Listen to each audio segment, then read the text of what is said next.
साथियों नमस्कार and welcome to Samadhan the solution. I am doctor Ashok Vijay और आज मैं एसएससी एमटीएस और एसएससी जीडी 2024 की परीक्षा के लिए संपूर्ण करंट अफेयर्स की महा मैराथन क्लास लेके आया हूं। और ये महा मैराथन क्लास जनवरी से सितंबर 2024 यानी जनवरी 2024 से सितंबर 2024 के करंट अफेयर्स की क्लास है।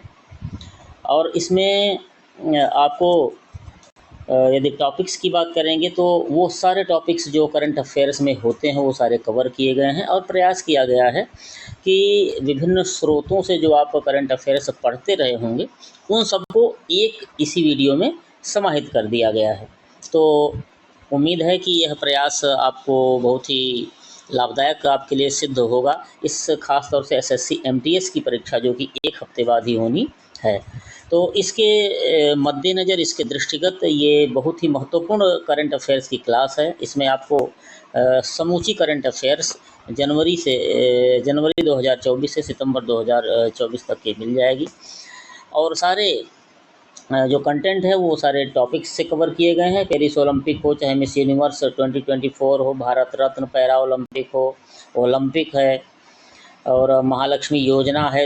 इस तरह से सारी योजनाएं जो हैं जो हाल ही में राज्य सरकारों द्वारा और केंद्र सरकार द्वारा चलाई गई है। प्रमुख नियुक्तियां हैं डायरेक्टर जनरल्स के रूप में हो, चाहे विभिन्न अध्यक्षों के रूप में हो। चर्चित व्यक्तित्व हैं। एससीओ जो शिखर सम्मेलन है वो बड़ा ही चर्चा में रहा, उसकी बात की जाएगी। ये सब प्रश्न जरूर परीक्षा में इनसे देखने को मिलेंगे। श्री राम मंदिर का जो अयोध्या में उद्घाटन हुआ उससे प्रश्न जरूर बनेंगे, उनकी बात होगी। प्रमुख सूचकांक हैं उनमें भारत की क्या स्थिति है उसकी बात होगी। प्रथम महिला सूबेदार अभी सेना में बनी है उसकी बात होगी। प्रमुख संस्थान जो हैं अंतर्राष्ट्रीय और राष्ट्रीय संस्थानों की बात होगी। प्रमुख दिवस हैं, प्रमुख वर्ष खास तौर से अभी हाल के दिनों में जो चर्चा में रहे हैं। T20 वर्ल्ड कप और 50-50 वर्ल्ड कप, इन दोनों की बात होगी। पुस्तकें और लेखक जो भी हाल ही में लिखी गई हैं विभिन्न लेखकों के द्वारा उनकी बात होगी। सैन्य अभ्यासों की बात होगी जो भी रिसेंटली भारत और अन्य देशों के बीच ऑर्गेनाइज्ड किए गए थे। तो इस तरह से आप देखेंगे कि समूची करंट अफेयर्स की पूरी महा मैराथन की क्लास होगी और इसीलिए इसको एक ही क्लास में सब कुछ लिखा गया है। तो इसलिए बहुत ध्यान से देखिए और ध्यान से देखने के साथ साथ आपको धैर्य भी रखना पड़ेगा, क्योंकि पूरी करंट अफेयर्स की क्लास है, महा मैराथन क्लास है, इसलिए बड़ी होगी। बहुत बड़ी तो नहीं, लेकिन 1.5 घंटे के आसपास की होगी। और इसमें आपको ये मान के चलिए कि इस 1.5 घंटे में 500 प्लस प्रश्न आपको प्रश्नों के उत्तर मिलेंगे। 500 प्लस प्रश्नों के उत्तर आपको देखने को मिल जाएंगे। तो आइए प्रारंभ करते हैं। पहला प्रश्न, हाल ही में किस राज्य ने याक चुर्पी के लिए जीआई टैग अर्जित किया है? याक चुर्पी क्या है? एक याक है और ये याक से चुर्पी बनाई गई है। चुर्पी उसी याक के दूध का जो प्रोडक्ट है, मिल्क प्रोडक्ट है, वो बनाई गई है और ऐसा माना गया है और ऐसा माना जाता है और ये सही भी सिद्ध हुआ है कि ये बहुत ही बेनिफिशियल साबित होता है इस याक से के मिल्क से जो बनी चुर्पी है, और इसीलिए इसको जीआई टैग मिला है। जीआई टैग उनको मिला। जीआई मीन्स होता है जियोग्राफिकल इंडिकेशन टैग्स, और ये टैग्स किसी खास प्रोडक्ट को प्रमोट करने के लिए और या उसके महत्व को दर्शाने के लिए दिए जाते हैं। तो जो याक चुर्पी है इसने जीआई टैग प्राप्त किया है। ये किस प्रदेश में है? क्या उत्तर प्रदेश में है या हिमाचल प्रदेश, अरुणाचल प्रदेश या आंध्र प्रदेश? तो याक चुर्पी जो है, याद रखिए, ये हिमाचल प्रदेश से संबंधित है, अरुणाचल प्रदेश से संबंधित है। Option number C is the right answer, Arunachal Pradesh से। आइए कुछ और जीआई टैग्स जो अभी रिसेंटली मिले हैं जिन प्रोडक्ट्स को, उनकी बात करेंगे और ये जीआई टैग्स परीक्षा में आते भी हैं।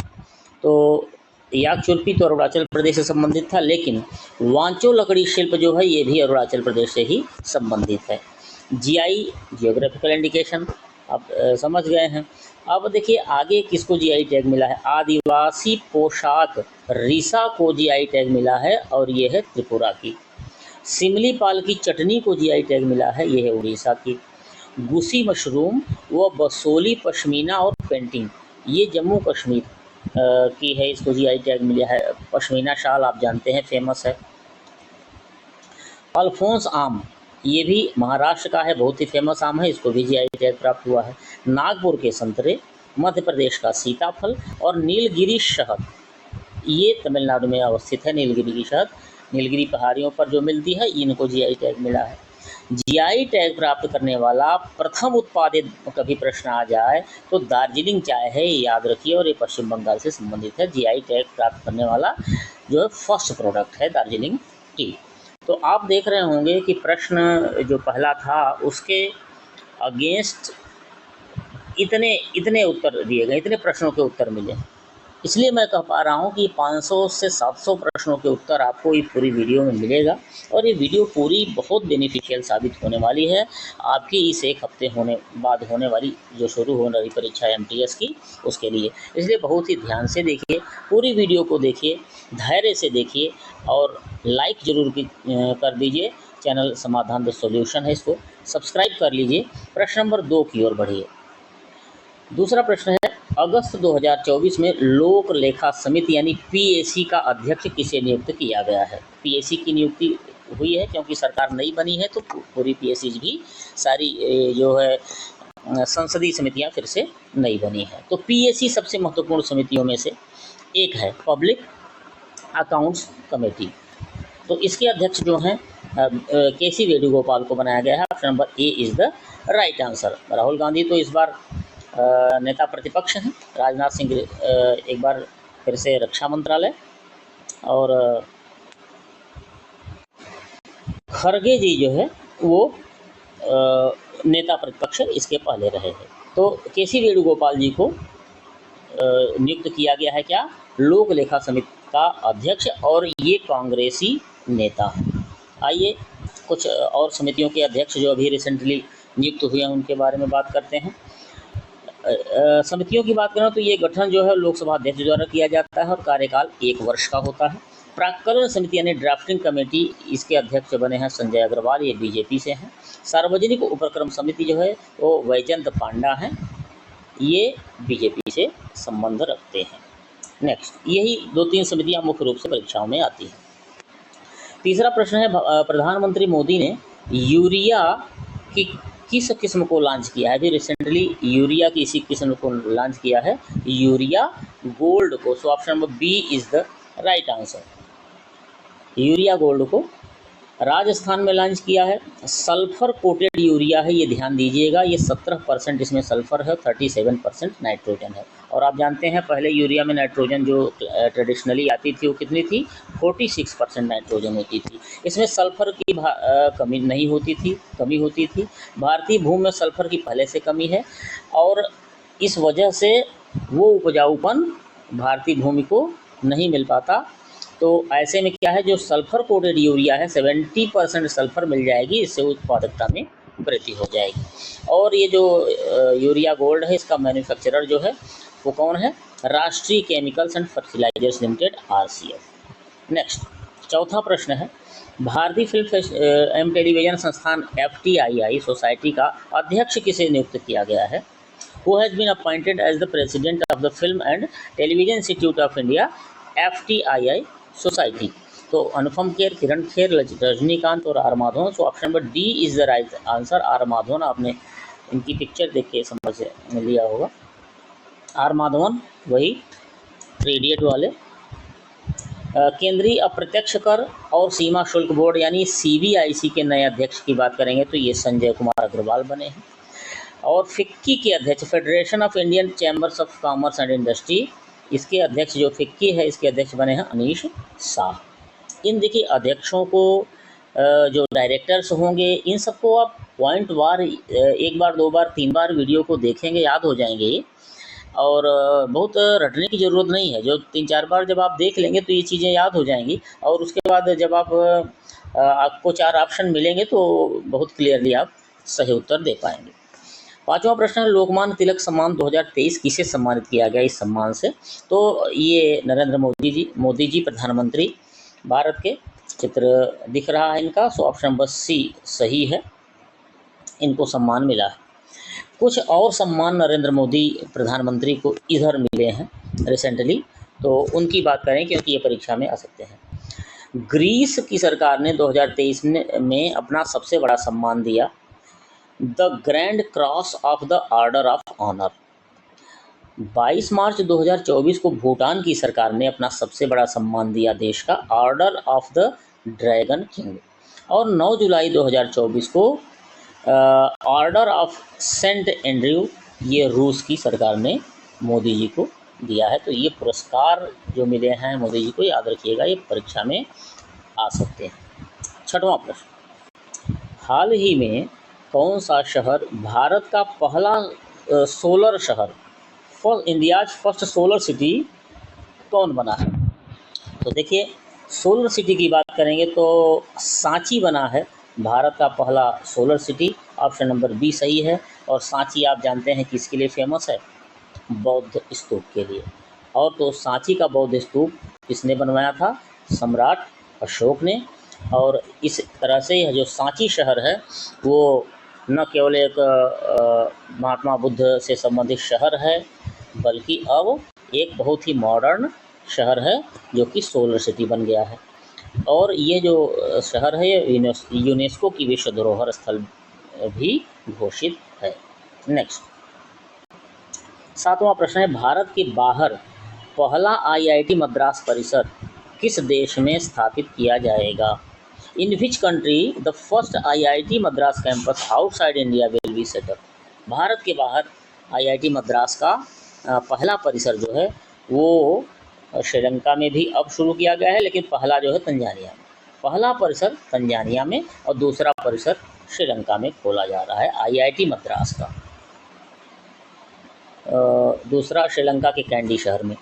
अब देखिए, कुछ आईआईटीज़ के आप इधर हाल में जो इनकी उपलब्धियां हैं उनको देख लीजिए, परीक्षा में आती हैं।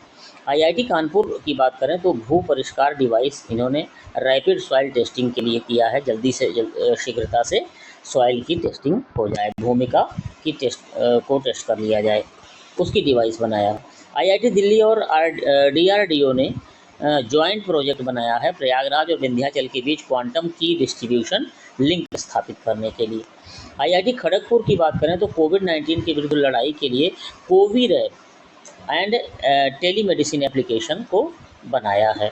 तो इस तरह से देखिए कि आईआईटीज़ जो है देश में बड़ा योगदान दे रही हैं, न केवल इंजीनियरिंग की पढ़ाई में बल्कि ये सारे कार्य कर रहे हैं। आठवां प्रश्न है, हाल ही में आईसीसी ने किसे 6 साल के लिए प्रतिबंधित कर दिया है? तो 6 साल के लिए किसको प्रतिबंधित किया है? सैमुअल्स को, ऑप्शन नंबर ए सही है, मार्लोन सैमुअल्स को 6 साल के लिए प्रतिबंधित किया है। इनके साथ एक और खिलाड़ी हैं डेवन थॉमस, इनको 5 साल के लिए प्रतिबंध किया गया है। एंटी करप्शन कोड के तहत आईसीसी के अध्यक्ष की बात करें तो ये जय शाह हैं इस समय, और अभी जो रिसेंटली बने हैं, और इसके पहले बीसीसीआई अध्यक्ष थे। और आईसीसी मुख्यालय जो है वो दुबई में अवस्थित है। नेक्स्ट है, 9वां प्रश्न है, भारत का पहला केंद्र वित्त पोषित गाय अभयारण्य। देखिए, काऊ सेंचुरी कहाँ बनाया जा रहा है? देखिए, केंद्र वित्त पोषित जब कहेगा जो है सेंटर द्वारा फाइनेंस्ड हो, तो ये सेंटर द्वारा जो फाइनेंस होगा, तो जो काऊ सेंचुरी है ये जो है मुजफ्फरनगर में बनाई जा रही है। Option number C is the right answer. और मुजफ्फरनगर यूपी का एक उत्तर प्रदेश का जिला है। राष्ट्रीय गोकुल मिशन आरजीएम के तहत इसका निर्माण किया जा रहा है। 5000 पशुओं के लिए बनाया जा रहा है, रहने की जगह होगी। तो भारत का प्रथम गाय अभयारण्य, देखिए सेंट्रली जो है सेंटर द्वारा वित्त पोषित कहा जाए तो मुजफ्फरनगर वाला हो जाएगा, लेकिन पहला जो है अभयारण्य पूछा जाएगा तो कामधेनु गौ अभयारण्य है, और यह आगर मालवा जिला एमपी में पड़ता है, मध्य प्रदेश में बनाया गया है। कौन सा? कामधेनु गौ अभयारण्य। नेक्स्ट, 10वां, देखिए, यदि आपको ठीक लग रहा हो कि आपके काम की बात हो रही हो तो लाइक ज़रूर कर दीजिएगा। प्रश्न नंबर 10 है, मिलन नौसैनिक अभ्यास का 12वां संस्करण कहाँ आयोजित हुआ है? देखिए लेटेस्ट 12वां संस्करण, ये जो संयुक्त सैन्य अभ्यास होते हैं ये परीक्षा में ज़रूर आते हैं। तो इसमें से कई आप देखेंगे, 8-10 देख लेंगे, उसमें से 1-2 ज़रूर मिल जाएंगे। तो जो नौसैनिक अभ्यास हुआ है 12वां संस्करण इसका, ये कहाँ आयोजित किया गया था? तो यदि मिलन की बात किया जाए तो मिलन नौसैनिक अभ्यास जो है वो विशाखापट्टनम में आयोजित किया गया है, विशाखापट्टनम के समुद्र में। तो सब विशाखापट्टनम के समुद्र में मिलन नाम का नौसैनिक अभ्यास जो है वो ऑर्गेनाइज किया गया था। अब और कुछ सेनाओं के अभ्यास देख लीजिए। सबसे बड़ा नौसैनिक अभ्यास था ये जो अभी मिलन की बात करें, इसमें 50 देश शामिल रहे। भारत की तीनों सेनाओं का संयुक्त अभ्यास, इसको कहेंगे भारत शक्ति, और ये जैसलमेर में आयोजित किया। देखिए प्रश्न आता है अभ्यास कौन सा, किसके द्वारा, यानी कौन कौन सी सेनाएं थी, कौन कौन से देश थे, उसका नाम क्या है रखा गया है, और किस जगह है, ये 3 चीज़। भारतीय सेना का ऑपरेशन सर्वशक्ति, तो सर्वशक्ति ऑपरेशन ये जम्मू कश्मीर में चलाया गया था। भारत और मलेशिया नौसेना के बीच अभ्यास को समुद्र लक्ष्मण कहेंगे, और ये विशाखापट्टनम में ही चलाया गया है। भारतीय नौसेना और थाई नौसेना यानी थाईलैंड की नौसेना के बीच पहला द्विपक्षीय बाइलैटरल जो है युद्ध का अभ्यास हुआ है, और ये है एक्सरसाइज अयुत्या नाम से। तो एक्सरसाइज अयुत्या जो है वो भारत और थाईलैंड की नौसेना के बीच हुआ है, चलाया गया है अभियान, यानी ये युद्ध अभ्यास ऑर्गेनाइज किया गया है। नेक्स्ट 11वां प्रश्न है, अच्छा प्रश्न है। 58वां ज्ञानपीठ पुरस्कार किसे प्रदान किया गया है? पहले तो आप ये नंबर भी जरूर याद किया करिए। तो अभी जो लेटेस्ट है वो 58वां है, यानी 58 ज्ञानपीठ पुरस्कार इसका नंबर है। ये किसको दिया गया है? तो इन दोनों महान विभूतियों को दिया गया है। बी और सी दोनों सही, option number D is the right answer. किसको? रामभद्राचार्य जी और गुलजार, दोनों को। गुलजार आप जानते हैं, बहुत सारे हिंदी फिल्मों में इन्होंने गीत लिखे हैं। और रामभद्राचार्य जी ये जो है रामानंदाचार्य जो संप्रदाय है उसके धर्मगुरु हैं, और तुलसी पीठ चित्रकूट के पीठाधीश्वर हैं। और ये चर्चा में सबसे अधिक तब आए जबकि इन्होंने श्री राम मंदिर का जो गवाही चल रही थी, तो जज के सामने इन्होंने बहुत सारे वैदिक प्रमाण प्रस्तुत किए जो कि राम मंदिर को बनने का रास्ता साफ किया, तभी से चर्चा में अधिक आ गए। और ये संस्कृत के लिए, इनके लिए, संस्कृत साहित्य के लिए इनको मिला है यह पुरस्कार। तो प्रथम ज्ञानपीठ पुरस्कार की बात करें तो जी शंकर कुरूप को मिला था, ये प्रश्न आता है कई बार, 1965 में, और मलयालम साहित्य के लिए। और प्रथम महिला जो है प्राप्तकर्ता आशा पूर्णा देवी है, 1976 में इनको ये मिला था पुरस्कार। 12वां प्रश्न है, 12th क्वेश्चन है, श्री राम मंदिर के उद्घाटन के पूर्व अयोध्या जंक्शन का नाम बदलकर क्या रखा गया? तो अयोध्या जंक्शन का नाम अयोध्या धाम जंक्शन रखा गया। सो option number A is the right answer. क्या भव्यता है अब जंक्शन की। आगे देखिए कुछ इससे संबंधित चीज़ें, क्योंकि श्री राम मंदिर का निर्माण जो अभी हुआ है इसका बहुत बड़ी जो है राष्ट्रीय और अंतर्राष्ट्रीय कवरेज रही इसकी। तो इससे प्रश्न आ सकते हैं। भारत की प्रथम अमृत भारत ट्रेन का प्रारंभ यहीं अयोध्या से शुरू हुआ। उसी समय अयोध्या धाम रेलवे स्टेशन से सीतामढ़ी तक यह जाएगी, यानी अयोध्या श्री राम से लेके माता सीता के स्थल तक। प्रधानमंत्री मोदी द्वारा हरी झंडी इसको दिखाई गई थी। जो हवाई अड्डा है इसका नाम है महर्षि वाल्मीकि अंतर्राष्ट्रीय हवाई अड्डा। तो याद रखिए अयोध्या धाम जंक्शन रेलवे और महर्षि वाल्मीकि अंतर्राष्ट्रीय हवाई अड्डा एयरपोर्ट। मंदिर निर्माण समिति और ट्रस्ट जो है उसका नाम है श्री राम जन्मभूमि तीर्थ क्षेत्र। निर्माण जो कर रही है उस कंपनी का नाम है L&T लार्सन एंड टूब्रो। और सीएम योगी द्वारा गर्म भोजन योजना का भी शुभारंभ यहीं अयोध्या से किया गया। तो इतने फैक्ट्स, इतने पॉइंट्स आप याद रखेंगे।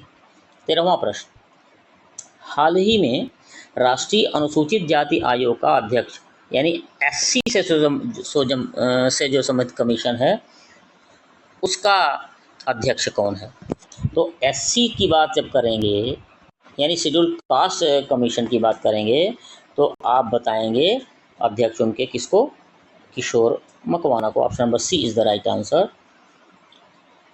और जब अनुसूचित जनजाति यानी एसटी के आयोग की बात करेंगे और उसके अध्यक्ष की, तो अंतर सिंह आर्य को बताएंगे। अब कुछ और अध्यक्षों के नाम देख लीजिए। आईआरसीटीसी जो रेलवे से संबंधित है, इसके अध्यक्ष और मैनेजिंग डायरेक्टर जो है संजय कुमार जैन बने हैं। भारतीय दूरसंचार नियामक प्राधिकरण यानी try, telecom regulatory authority of India, try के जो अध्यक्ष हैं वो अनिल कुमार लाहौटी बने हैं। इनको याद रखिए। नेक्स्ट है 14वां प्रश्न है संयुक्त सैन्य अभ्यास। देखिए सैन्य अभ्यासों से प्रश्न आते हैं, इसलिए इनको बिल्कुल देख लीजिएगा। संयुक्त सैन्य अभ्यास नोमैडिक एलिफेंट 2023, नोमैडिक एलिफेंट 2023 किन देशों के बीच आयोजित किया गया। नोमैडिक एलिफेंट की बात करेंगे तो यह नोमैडिक एलिफेंट की जब बात करेंगे तो यह जो है भारत और मंगोलिया के बीच युद्धाभ्यास यह आयोजित किया गया। ऑप्शन नंबर डी सही है, भारत और मंगोलिया के बीच। कुछ और सैन्य अभ्यास देखिए भी जो रिसेंटली हाल में हुए हैं। एक तो संयुक्त सैन्य अभ्यास जिसको खंजर 11 कहेंगे, ये भारत और किर्गिस्तान के बीच हुआ हिमाचल प्रदेश में। 11 का अर्थ ये होता है कि 11वीं बार यह आयोजित हुआ है इन दोनों के बीच। लमितीय 2024 ये है भारतीय सेना और सेशल्स रक्षा बलों के बीच, लमितीय 2024। डेजर्ट साइक्लोन 2024 ये भारत और संयुक्त अरब अमीरात की सेनाओं के बीच ये जो युद्धाभ्यास हुआ है, डेजर्ट साइक्लोन 2024, और ये राजस्थान में ये आयोजित हुआ। नेक्स्ट 15वां प्रश्न है भारतीय बौद्ध संस्कृति और विरासत केंद्र कहाँ स्थापित किया गया है। Where has the Indian Buddhist culture and heritage centre been established. तो ये क्या सारनाथ में या बोध गया में, लुम्बिनी में या कैंडी में। तो देखिए भारतीय बौद्ध संस्कृति और विरासत केंद्र अभी हाल में जो है लुम्बिनी नेपाल में आयोजित जो है स्थापित किया गया है। तो विदेश में लुम्बिनी नेपाल में यह केंद्र स्थापित हुआ है अभी रिसेंटली, इसलिए इसको याद रखेंगे। एक विशेष आयोजन है अंतर्राष्ट्रीय गीता महोत्सव, ये कुरुक्षेत्र में आयोजित किया गया था, इसको भी ध्यान रखेंगे। चूँकि गीता को भगवान श्री कृष्ण ने कुरुक्षेत्र में ही सुनाया था, इसलिए आपको याद रहेगा कि कुरुक्षेत्र के मैदान में गीता सुनाई गई थी और वहीं कुरुक्षेत्र में इसका आयोजन भी किया गया है। 16वां प्रश्न प्रो कबड्डी लीग सीजन 10 की विजेता टीम कौन है। तो सीजन 10 की बात करेंगे तो ऑप्शन नंबर बी सही है, पुनेरी पल्टन इस बार सीजन 10 की विजेता रही है।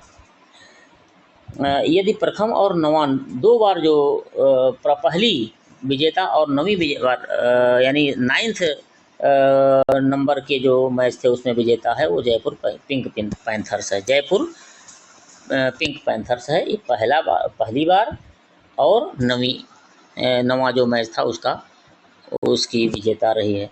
आईपीएल 2024 की बात करें तो विजेता केकेआर है और उपविजेता सेकंड नंबर पे जो है सनराइजर्स हैदराबाद रहे। 17वां प्रश्न 75वें गणतंत्र दिवस परेड में किस राज्य की झांकी ने प्रथम स्थान पाया है। तो क्या भव्य झांकियां रहती हैं गणतंत्र दिवस की, आपने देखा होगा। इसमें जो झांकियां हैं उनको पुरस्कार दिया जाता है। तो पहला आप ये समझिए कि ये 75वां गणतंत्र दिवस रहा, नंबर भी पूछ लेता है, तो याद रखिए आप वहाँ गिनना मत शुरू कर दीजिएगा। और दूसरा ये है कि इसमें कहाँ की झांकी को स्थान की जो है उड़ीसा को पहला स्थान मिला था। सो ऑप्शन नंबर ए सही है, उड़ीसा की झांकी को पहला स्थान मिला था, जिसको ओडिशा आप कहेंगे। लेकिन यदि पीपल्स चॉइस लोगों की जो चॉइस की कैटेगरी थी उसमें देखा जाएगा तो उसमें गुजरात को पहला स्थान मिला था, लेकिन जजेज ने जो स्थान पहला दिया था वो उड़ीसा को दिया था। प्रश्न नंबर 18 है Kashmir travels in paradise on earth, इसके लेखक कौन हैं। Kashmir travels in paradise on earth, तो इसके लेखक की बात करेंगे तो इस महत्वपूर्ण किताब के लेखक हैं रोमेश भट्टाचार्य जी। ऑप्शन नंबर सी सही होगा, रोमेश भट्टाचार्य ने ये पुस्तक लिखी Kashmir travels in paradise on earth.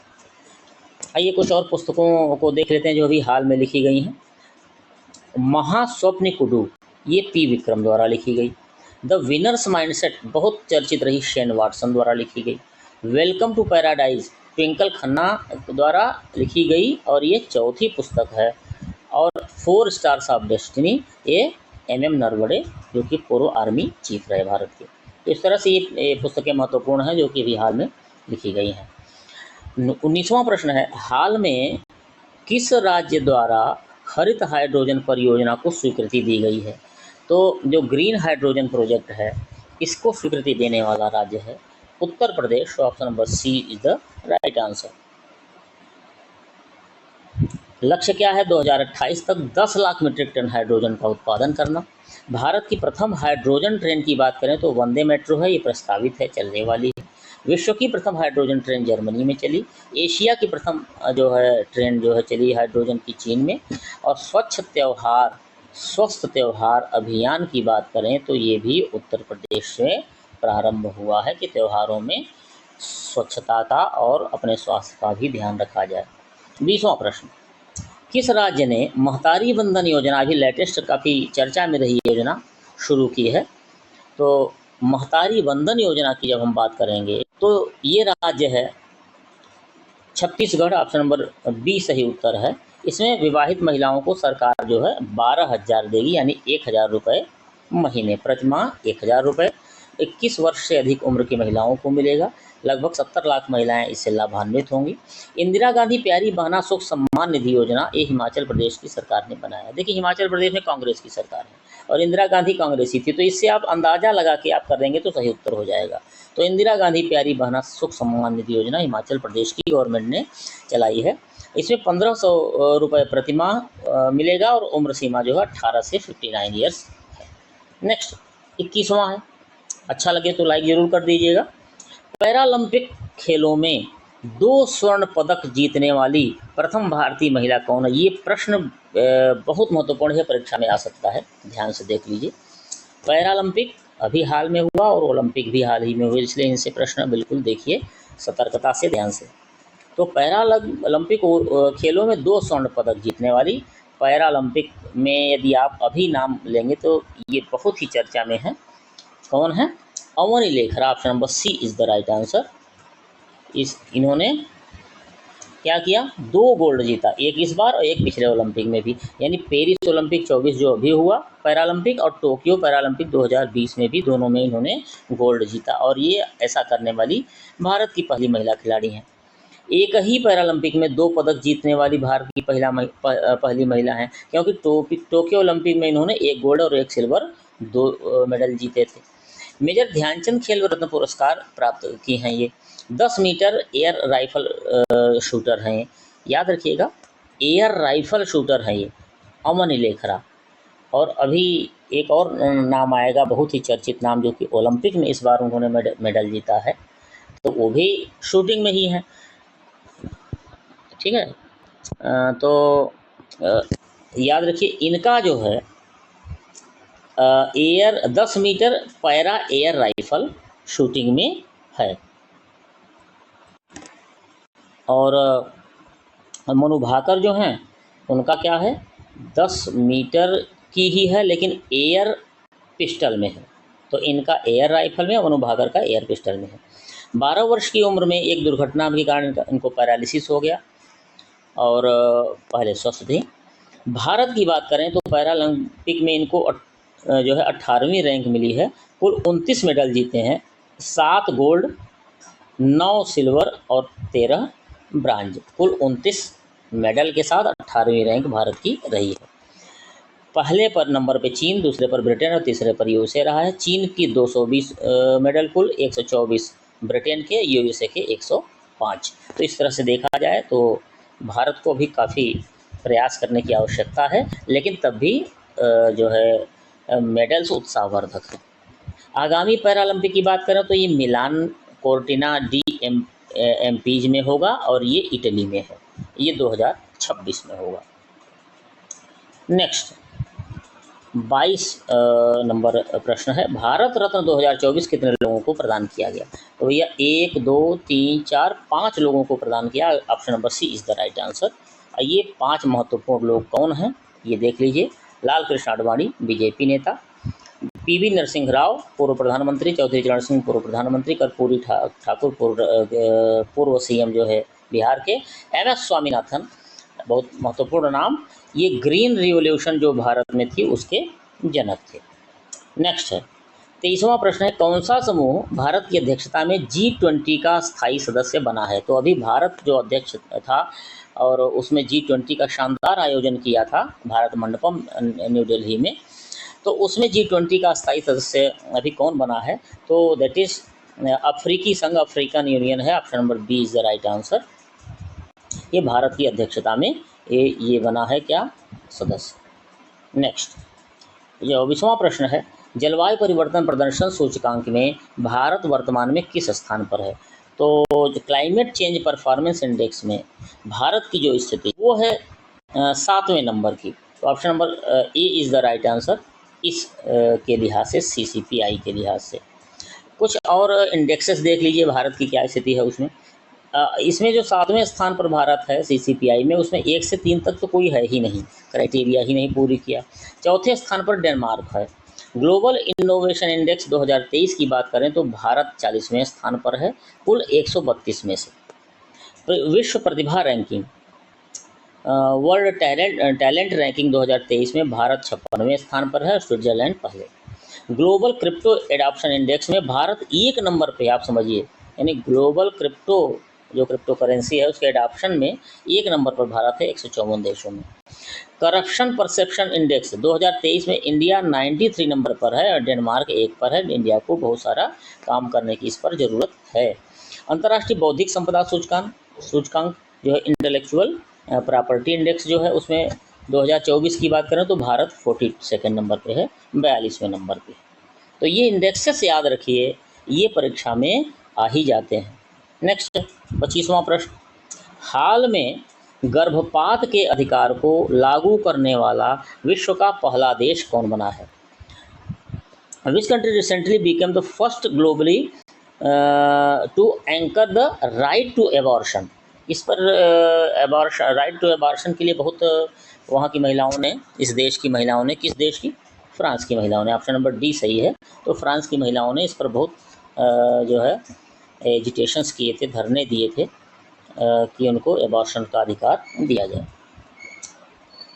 तो फ्रांस से संबंधित है ये। एक चीज़ और है, मरने में सहायता करने को वैध बनाने वाला कानून भी किसने बनाया है? फ्रांस ने ही बनाया है। हाल में विश्व की प्रथम जेट सूट रेस हुई है और ये दुबई में हुई है। ILO कन्वेंशन को मंजूरी देने वाला पहला एशियाई देश जो है फिलीपींस है। ILO international labour organisation convention को मंजूरी देने वाला फिलीपींस है। भारत की जन औषधि योजना से जुड़ने वाला प्रथम देश है मॉरिशस। यानी जो जन औषधि योजना है ये विदेशों में भी काफ़ी लोकप्रिय हो रही है और इससे जुड़ने वाला प्रथम देश जो है मॉरिशस है। नेक्स्ट 26वां प्रश्न है, 5 करोड़ आयुष्मान कार्ड जारी करने वाला देश का पहला राज्य कौन है? तो ये देश का पहला राज्य कौन है? उत्तर प्रदेश है। ऑप्शन नंबर ए सही उत्तर है। इन्होंने 5 करोड़ आयुष्मान कार्ड जारी कर लिया है। केंद्रीय योजना है ये आयुष्मान कार्ड की योजना। प्रारंभ 2018 में हुआ था। 5 लाख निःशुल्क इलाज इसमें मिलता है। डिजिटल इनोवेशन PM स्वनिधि योजना के सफल प्रदर्शन हेतु सम्मान मिला है और यह सम्मान भी उत्तर प्रदेश को राज्य के रूप में मिला है। किसके लिए? डिजिटल इनोवेशन PM स्वनिधि योजना के लिए सफल प्रदर्शन हेतु।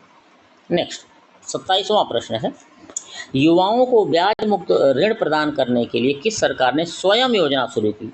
तो जो ये स्वयं योजना है ये किस सरकार की है? तो इनको आप पहचान रहे होंगे, उड़ीसा सरकार ने शुरू की है।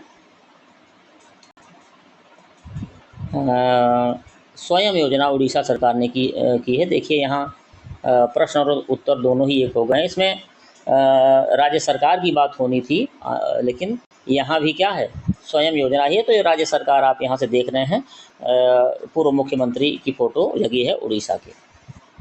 नेक्स्ट अभी इसमें देख लीजिए जो है उड़ीसा की जो योजना है स्वयं, इसके बारे में। तो 1 लाख ब्याज मुक्त ऋण मिलेगा, इसमें ब्याज नहीं लगेगा। ये स्वयं योजना जो है इसके तहत। वन मित्र योजना की बात करें तो ये हरियाणा से संबंधित है।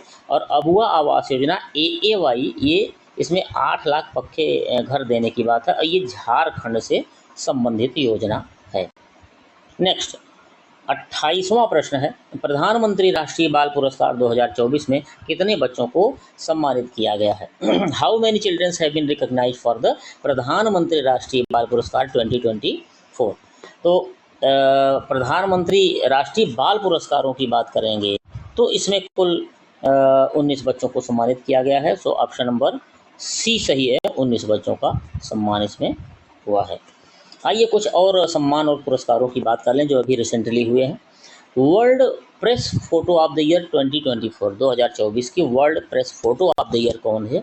ये मोहम्मद सलेम गाजा पट्टी में अपनी 5 वर्षीय भतीजी का शव गोद में लिए एक फ़लस्तीनी महिला है, उसी की ये फ़ोटो है और उसको जो है world press photo of the year का सम्मान 2024 का मिला है। पहला नेशनल क्रिएटर्स अवार्ड जो है नई दिल्ली में दिया गया है 23 व्यक्तियों को। किस मानवतावादी पुरस्कार 2021 रतन टाटा को, और PV Narasimha Rao memorial award ये भी रतन टाटा को दिया गया और ये भी परोपकार के लिए। तो परोपकार के लिए दोनों पुरस्कार जो है याद रखिए रतन टाटा को मिला है। यूरोपीय संघ का सखारोव पुरस्कार 2023 ये जीना मासा अमिनी ईरान की हैं, इनको दिया गया है। पुरस्कारों को एक बार 2 बार देख लीजिएगा, ये परीक्षा में आता है।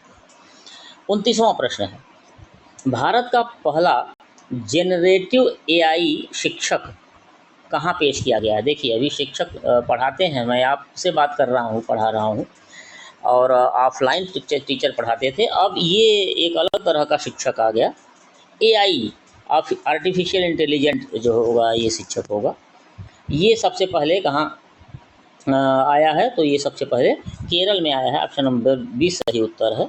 तो केरल में भाई रोबोट की तरह AI आर्टिफिशियल इंटेलिजेंट टीचर पढ़ाएंगे। शिक्षक का नाम है आइरिस, ये याद रखिएगा, पहले आर्टिफिशियल इंटेलिजेंट शिक्षक का नाम आइरिस है। देश का पहला AI शहर की बात करें तो लखनऊ है। विश्व के पहले 3D प्रिंटेड मंदिर का अनावरण हुआ है और ये तेलंगाना में है, सिद्दीपेट जिले में। तो ये जो टेक्नोलॉजी से संबंधित प्रश्न थे इसमें ये कवर किए गए थे। 30वां प्रश्न है, कौन सा राज्य हेलीकॉप्टर आपातकालीन चिकित्सा सेवा प्रदान करने वाला भारत का पहला राज्य बन गया है? तो हेलीकॉप्टर की व्यवस्था की है इन्होंने, और ये है कौन सा? उत्तराखंड है। ऑप्शन नंबर सी सही उत्तर है, क्योंकि उत्तराखंड में बहुत सारे रोड का जाम हो जाता है, पहाड़ी एरिया है, तो हेलीकॉप्टर से तत्काल सुविधा मुहैया हो जाएगी। एम्स ऋषिकेश ने यह सुविधा दी है पहली बार। और कुछ और फैक्ट्स देखिए, समान नागरिक संहिता यूनिफॉर्म सिविल कोड UCC अपनाने वाला देश का पहला राज्य जो है ये भी उत्तराखंड ही है। उत्तर प्रदेश के पहले लैंड पोर्ट का उद्घाटन बहराइच में किया गया है और PM मोदी द्वारा। पनडुब्बी पर्यटन यानी जो टूरिज्म है पनडुब्बी के तहत वो प्रारंभ करने वाला पहला राज्य कौन सा है? वो गुजरात है, इसको याद रखें। 31वां प्रश्न है, 31st क्वेश्चन, भारतीय ओलंपिक संघ का मुख्य कार्यकारी अधिकारी किसे बनाया गया है? तो PT उषा तो भारतीय ओलंपिक संघ की अध्यक्ष हैं। जय शाह तो कौन है? ICC के अध्यक्ष बने हैं अभी। Raghuram Iyer is the right answer. ये कार्यकारी अधिकारी बने हुए हैं, ये PT उषा अध्यक्ष हैं। बास्केटबॉल फेडरेशन ऑफ इंडिया के अध्यक्ष की बात करें तो ये आधव अर्जुन है। और भारतीय क्रिकेट टीम का मुख्य चयनकर्ता अभी जो हाल ही में नियुक्त हुए हैं वो हैं कौन? अजीत अगरकर, पूर्व मीडियम पेसर। 32वां प्रश्न, वैश्विक शांति सूचकांक 2024। देखिए इंडेक्सेस बड़े महत्वपूर्ण है, परीक्षा में आते हैं। इसमें भारत की स्थिति क्या है ये आती है। तो भारत का कौन सा स्थान है वैश्विक शांति सूचकांक में? तो शांति सूचकांक में भारत जो है 116वें नंबर पर है। ऑप्शन नंबर बी सही है, 116 नंबर पे। प्रथम स्थान आइसलैंड पर है आइसलैंड। वैसे ही वहाँ बर्फीला प्रदेश है, ठंडे लोग रहते हैं, ठंडे दिमाग वाले, इसलिए शांत रहते हैं। मानव विकास सूचकांक जो है HDI 2024 की बात करें तो भारत की 134वीं रैंक है। प्रथम स्थान इसमें स्विट्जरलैंड का है। वैश्विक खुशी सूचकांक ग्लोबल हैप्पीनेस इंडेक्स में जो 2024 वाला इंडेक्स है, इसमें भारत का 126वां स्थान है। प्रथम स्थान फिनलैंड का है और विश्व शांति दिवस जो है वो 21 सितंबर को मनाया जाता है। नेक्स्ट 33वां जो है पुरस्कार से संबंधित है। बुकर पुरस्कार 2023 का विजेता कौन है? तो बुकर पुरस्कार 2023 करेंगे तो option number A is the right answer, Paul lynch है। ये आयरलैंड के हैं और प्रोफेट सॉन्ग के लिए इनको पुरस्कार मिला है। ये नोबेल शांति पुरस्कार 2023 की बात करें तो नरगिस मोहम्मदी को मिला है और मानवाधिकार कार्यकर्ता ईरान की हैं। साहित्य में नोबेल पुरस्कार 2023 की बात करें तो जॉन फासे हैं को मिला है, ये नॉर्वे के हैं। ये कुछ और पुरस्कार हैं देखिए महत्वपूर्ण जो आते हैं परीक्षा में। पेन प्रिंटर्स प्राइज 2023 ये मिचेल रोशन को मिला है। और प्रिट्जर आर्किटेक्चर प्राइज 2024 जो कि आर्किटेक्चर का सबसे बड़ा पुरस्कार है, ये रिकेन यामामोटो को मिला है, ये जापान के निवासी हैं। इन पुरस्कारों को इन जो प्रश्न हैं, ये जो उत्तर हैं बहुत महत्वपूर्ण हैं। इनको आप बार बार देखिए, 2 बार 3 बार देखेंगे तो दिमाग में आपके आ जाएगा। नेक्स्ट 34वां प्रश्न है, इजराइल से भारतीय नागरिकों को निकालने के लिए कौन सा ऑपरेशन शुरू किया गया है? तो इजराइल से भारतीय नागरिकों को निकालने के लिए ऑपरेशन अजय शुरू किया गया है। याद रखिए, इजराइल युद्ध के समय भारतीयों को सकुशल वापसी के लिए यह ऑपरेशन चलाया गया था, ऑपरेशन अजय। हैती में फंसे भारतीयों को डोमिनिकन गणराज्य में शिफ्ट करने के लिए भारत सरकार द्वारा शुरू किया गया अभियान था और वो है ऑपरेशन इंद्रावती, हैती से संबंधित है। मछली पकड़ने वाले जहाज अल नईमी और उसके चालक दल को सोमालिया के पूर्वी तट पर समुद्री डकैतों से बचाने वाला जो नौसेना का जहाज है उसका नाम है INS सुमित्रा। ये याद रखिएगा, ये परीक्षा में आ सकता है क्योंकि हाल में ये काफ़ी चर्चा में रहा है। भारतीय सेना की पहली महिला सूबेदार कौन है? ये परीक्षा में आ सकता है। पहली महिला सूबेदार जो बनी है वो ये बनी है प्रीति रजक, सी सही है। और भी देख लीजिए कुछ नियुक्तियां हुई हैं। रेलवे बोर्ड की पहली महिलाओं की बात हो रही है तो इसमें रेलवे बोर्ड की भी पहली महिला CEO बनी है और अध्यक्ष वो हैं जया वर्मा सिन्हा। भारत में ब्रिटेन की पहली महिला उच्चायुक्त, यहाँ भी पहली महिला जो है उच्चायुक्त बनी है भारत में ब्रिटेन की, और वो हैं लिंडी कैमरून। तो इन पहली महिलाओं को जरूर याद रखिए। 36वां प्रश्न है, तो 19वां गुट निरपेक्ष आंदोलन नैम नॉन अलाइंड मूवमेंट ये शिखर सम्मेलन कहाँ हुआ? पहले तो याद रखिए 19वां है। तो ये नैम का जो शिखर सम्मेलन है कहाँ हुआ है? तो ऑप्शन नंबर डी सही होगा, ये युगांडा में हाल ही में हुआ है। युगांडा की बात करें तो राजधानी कंपाला है। 16वां विश्व सामाजिक मंच का सम्मेलन की बात करें तो ये काठमांडू में हुआ है, विश्व सामाजिक मंच। 13वां WTO का मंत्री स्तरीय सम्मेलन अबू धाबी में हुआ है। बहुत प्रसिद्ध मंत्री स्तरीय सम्मेलन होता है WTO का, वर्ल्ड ट्रेड ऑर्गेनाइजेशन का। 16वां विश्व भविष्य ऊर्जा सम्मेलन ये भी अबू धाबी में हुआ है। G20 शिखर सम्मेलन में वैश्विक जैव ईंधन यानी ग्लोबल बायोफ्यूल अलायंस लॉन्च करने वाला देश है तो अपना भारत देश ही है। नेक्स्ट 37 नंबर प्रश्न है, मुख्यमंत्री युवा उद्यमी विकास अभियान MYUVA ये योजना भारत के किस राज्य से प्रारंभ हुई है? तो योगी जी को आप देख रहे हैं तो आप अंदाज़ा लगा लेंगे कि ये भी कहाँ से प्रारंभ हुई है, उत्तर प्रदेश से ही। उत्तर प्रदेश के बजट 24-25 में प्रावधान किया गया था। 1000 करोड़ रुपए का इसके लिए आवंटन है। प्रत्येक वर्ष 1 लाख युवा उद्यमियों को 5 लाख रुपए तक के प्रोजेक्ट के लिए ब्याज मुक्त ऋण देय होगा, यानी ऐसा ऋण जिसमें ब्याज नहीं देना होगा वो दिया जाएगा। नेक्स्ट 38वां प्रश्न है, पेरिस ओलंपिक 2024 में भारत पदक तालिका में किस स्थान पर रहा? ये प्रश्न आ सकता है, पेरिस ओलंपिक से है। तो पदक तालिका की बात करें तो भारत जैसा देश को बहुत आगे होना चाहिए, लेकिन 71वें स्थान पर रहा भारत। आइए देखिए, ओलंपिक से संबंधित लगभग प्रयास किया गया है कि जो प्रश्न बन सकते हैं उनके उत्तर यहाँ दिए गए हैं एक ही जगह सारे, तो ध्यान से देख लीजिए। पहली बात तो ये कि 71वीं रैंक, 71st रैंक भारत की थी। ये ओलंपिक का 33वां नंबर था और ये पेरिस में हुआ, फ्रांस की राजधानी। और इसका शुभंकर मैस्कॉट जो था वो है ओलंपिक सीरीज।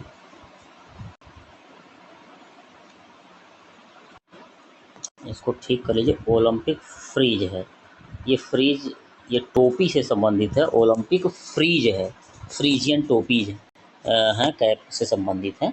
तो ओलंपिक फ्रीज है, सीरीज नहीं, फ्रीज। भारत के पदकों की बात करेंगे तो स्वर्ण नहीं मिले, 0 रहे, रजत 1 रहे और कांस्य 5 रहे। कुल मिला के 6 पदक भारत ने इसमें जीते हैं। मनु भाकर ने बहुत कमाल किया है, ओलंपिक खेलों में 2 पदक जीतने वाली भारत की पहली महिला निशानेबाज हैं और 2 कांस्य पदक इन्होंने इसी ओलंपिक में जीत लिए। 10 मीटर एयर पिस्टल स्पर्धा में तो अभी मनु भाकर ने ये काम किया है कि 10 मीटर एयर पिस्टल स्पर्धा में जीता है। और इसके पहले जो अवनी लेखरा की बात किया जाए तो उन्होंने क्या किया था, उन्होंने गोल्ड जीता था और एयर राइफल स्पर्धा में जीता था। इन दोनों में कंफ्यूज मत होइएगा। टोक्यो ओलंपिक 2020 में भारत की स्थिति देखें तो 48th रैंक थी, अब से बेहतर थी। इसमें 1 गोल्ड, 2 सिल्वर और 4 ब्रांज था, कुल 7 पदक थे। भारत का प्रतिनिधित्व जो है 16 खेलों में रहा, 69 स्पर्धाओं में रहा और 117 एथलीटों ने उसमें भाग लिया। उद्घाटन में भारत के ध्वजवाहक, देखिए ये प्रश्न आता है, पीवी सिंधु रहीं और शरद कमल। तो पीवी सिंधु को आप जानते हैं, स्टार जो है बैडमिंटन की खिलाड़ी हैं, और शरद कमल टेबल टेनिस से संबंधित है।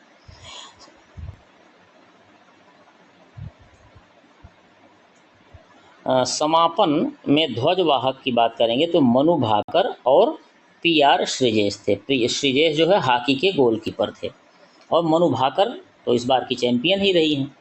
तो ये ध्वजवाहक रहे समापन में। 34वें ओलंपिक 2028 की बात करें तो ये लॉस एंजल्स USA में होगा। 35वां ओलंपिक जो है 2032 में ब्रिस्बेन ऑस्ट्रेलिया में होगा। मनु भाकर इतनी पॉपुलर हो गई हैं कि इनके नाम पे मनु भाकर शूटिंग रेंज जो है MP ग्वालियर में खोली गई है। तो देखिए ये कई बार आप देखेंगे और ये सब जो पॉइंट्स हैं ये बड़े महत्वपूर्ण हैं, परीक्षा में आ सकते हैं, इनको बहुत ध्यान से देख लीजिएगा। 39वां प्रश्न है, 39 क्वेश्चन। संयुक्त अभ्यास सी डिफेंडर्स 2024 कहाँ आयोजित किए गए? तो सी डिफेंडर्स की बात करेंगे तो ये जो है आयोजित हुआ पोर्ट ब्लेयर में। ऑप्शन नंबर C सही है। भारतीय और अमेरिकी तट रक्षक बलों यानी कोस्ट गार्ड के मध्य ये आयोजन हुआ था। भारतीय और जापानी तटरक्षकों की बात करेंगे तो इनके द्वारा भी एक संयुक्त अभ्यास किया गया, उसका नाम है सहयोग काइजिन। सहयोग काइजिन नाम का ये भारत और जापान के कोस्ट गार्ड्स के द्वारा के बीच ये आयोजित अभ्यास था। 40वां प्रश्न है, colonel CK Naidu lifetime achievement award किसे दिया गया है अभी? तो यह पुरस्कार रवि शास्त्री और फारूक इंजीनियर दोनों को दिया गया। सो ऑप्शन नंबर B और C सही हैं दोनों, यानी ऑप्शन नंबर D सही हो जाएगा। इन दोनों को दिया गया है। MS धोनी की जर्सी का नंबर BCCI द्वारा रिटायर घोषित किया गया, यानी इनके सम्मान में यह कि अब ये और किसी को नंबर अलॉट नहीं होगा। और सचिन तेंदुलकर की पूर्व में भी रिटायर हुई जर्सी है, उसका नंबर 10 था। ये दोनों बहुत महत्वपूर्ण जर्सियाँ रही हैं भारत के लिए। 41वां प्रश्न है, राष्ट्रीय हरित न्यायाधिकरण यानी नेशनल ग्रीन ट्रिब्यूनल, इसके अध्यक्ष कौन नियुक्त किए गए हैं? तो NGT की बात करेंगे तो इसमें ऑप्शन नंबर B सही होगा, Prakash Shrivastava. Option number B is the right answer. इधर है भाई, प्रकाश श्रीवास्तव सही होंगे, ऑप्शन नंबर बी सही है। आइए कुछ देखते हैं और नियुक्तियां जो हुई हैं। बॉम्बे स्टॉक एक्सचेंज BSE के नए अध्यक्ष जो है प्रमोद अग्रवाल हैं। GST अपीलीट ट्रिब्यूनल के अध्यक्ष हैं Sanjay Kumar Mishra. Institute of chartered accountants of India ICAI के अध्यक्ष जो हैं वो रंजीत कुमार अग्रवाल हैं। भारतीय वैक्सीन निर्माता संघ के अध्यक्ष कृष्णा एला हैं। Press trust of India PTI के अध्यक्ष जो है KN शांत कुमार। केंद्रीय माध्यमिक शिक्षा बोर्ड यानी CBSE के अध्यक्ष हैं राहुल सिंह। और 16वें वित्त आयोग के अध्यक्ष हैं अरविंद पनगड़िया। इनको याद रखिएगा, ये महत्वपूर्ण है। तो इन सब जो अध्यक्ष हैं, जो नई नियुक्तियां हुई हैं, इनको बहुत ध्यान से देखे रहिए। किस देश ने 42वां प्रश्न है आभासी रूप से SCO शिखर सम्मेलन की मेजबानी की है? तो इस शिखर सम्मेलन के मेज़बान आभासी रूप से हैं, वो आप जानते हैं कौन हैं, भारत हैं। भारत ने इसकी मेज़बानी की। इसका शिखर सम्मेलन था, इसका शंघाई कोऑपरेशन ऑर्गेनाइजेशन का 23वां जो है भारत में 2023 में हुआ। 24वां जो है सम्मेलन कजाकिस्तान 2024 जुलाई में, और ये जो 25वां है वो चीन में होगा 2025 में। 43वां प्रश्न है न्यूजीलैंड के 42वें प्रधानमंत्री कौन बने हैं? तो ये हैं लक्सन जी, क्रिस्टोफर लक्सन। कुछ और प्रधानमंत्री देशों के बने हैं, उनको देख लीजिए। भूटान के प्रधानमंत्री, ये दूसरा कार्यकाल है, रिपीट किया है, शेरिंग तोब्गे। यमन के प्रधानमंत्री अहमद अवद बिन मुबारक हुए हैं। पाकिस्तान के दूसरी बार प्रधानमंत्री हुए हैं शहबाज शरीफ। आयरलैंड के सबसे युवा प्रधानमंत्री का तमगा मिला है साइमन हैरिस, ये अभी हाल में हुए हैं। डेमोक्रेटिक रिपब्लिक ऑफ कांगो की पहली महिला प्रधानमंत्री हुई हैं जुडिथ सुमिनवा तुलुका। ये हैं डेमोक्रेटिक रिपब्लिक ऑफ कांगो। 44वां प्रश्न है राष्ट्रीय खेल पुरस्कार 2023 के तहत किस विश्वविद्यालय को मौलाना अबुल कलाम आज़ाद ट्रॉफी मिली है? तो ये ट्रॉफी गुरु नानक देव यूनिवर्सिटी को मिली है, ऑप्शन नंबर सी सही है। आइए देखते हैं कुछ और अवार्ड जो हैं खेल के, ये किसको मिले हैं। बैलन डी ओर अवार्ड ये है 2023 लियोन मेसी को मिला है। सैयद मुश्ताक अली ट्रॉफी, इसकी विजेता पंजाब और उप विजेता जो है बड़ौदा रही है। क्रिकेट विश्व कप 2023 में player of the tournament Virat Kohli हैं, सबसे ज़्यादा रन बनाए हैं। अंडर 19 विश्व कप विजेता ऑस्ट्रेलिया रहा है। रणजी ट्रॉफी विजेता मुंबई रही है, उप विजेता विदर्भ। अर्जुन पुरस्कार 2023 में प्राप्तकर्ताओं की कुल संख्या 26, यानी 26 लोगों को अर्जुन पुरस्कार 23 में मिला। फीफा महिला विश्व कप विजेता स्पेन, ये पहली बार फीफा वर्ल्ड कप जो है महिला वर्ल्ड कप जीत सका है स्पेन। 56वीं राष्ट्रीय खो खो चैंपियनशिप 2023-24 में पुरुष और महिला दोनों का खिताब किसने जीता है? तो वो महाराष्ट्र है। सबसे उम्रदराज ग्रैंड स्लैम चैंपियन भारतीय खिलाड़ी जो हैं और रोहन बोपन्ना हैं, ऑस्ट्रेलियाई ओपन विजेता रहे हैं। और राष्ट्रीय महिला ये नहीं। तो इस तरह से आप देखेंगे कि ये महत्वपूर्ण खेलों से संबंधित पुरस्कार हैं, इनको याद रखिए। 45वां प्रश्न है किस राज्य ने महालक्ष्मी योजना प्रारंभ की है?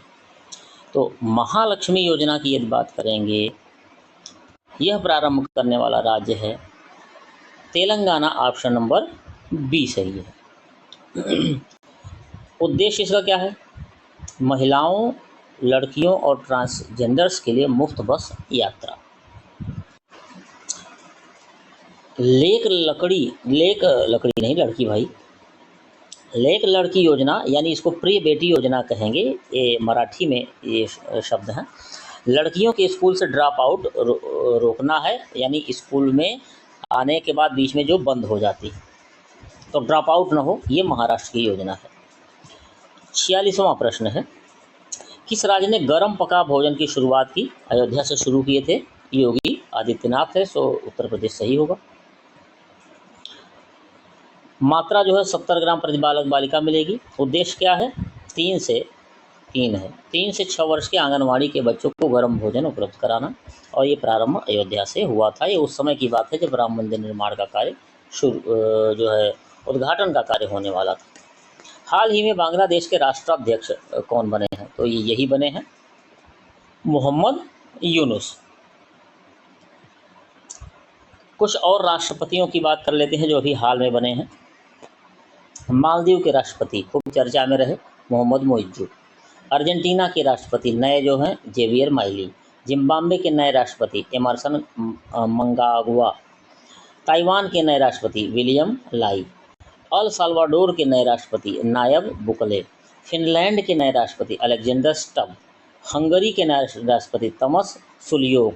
मिस्र के नए राष्ट्रपति है अब्देल फतह अल सीसी। और मलेशिया के नए राजा जो हुए हैं वो सुल्तान इब्राहिम सुल्तान इस्कंदर हुए हैं। तो देखिए, ये आपको रटना नहीं है, इन सबको 2 बार 1 बार आप देख लीजिए, क्योंकि ये कोई एक पूछ लिया तो आप फंस जाएंगे। इसलिए 2 बार 3 बार आप देखे रहेंगे तो दिमाग में तुरंत आ जाएगा और आप कर पाएंगे। और 48वां प्रश्न है, 48 क्वेश्चन, नाटो का नया सदस्य देश कौन बना है? तो जो लेटेस्ट बना है वो स्वीडन है। सो ऑप्शन नंबर बी सही उत्तर है।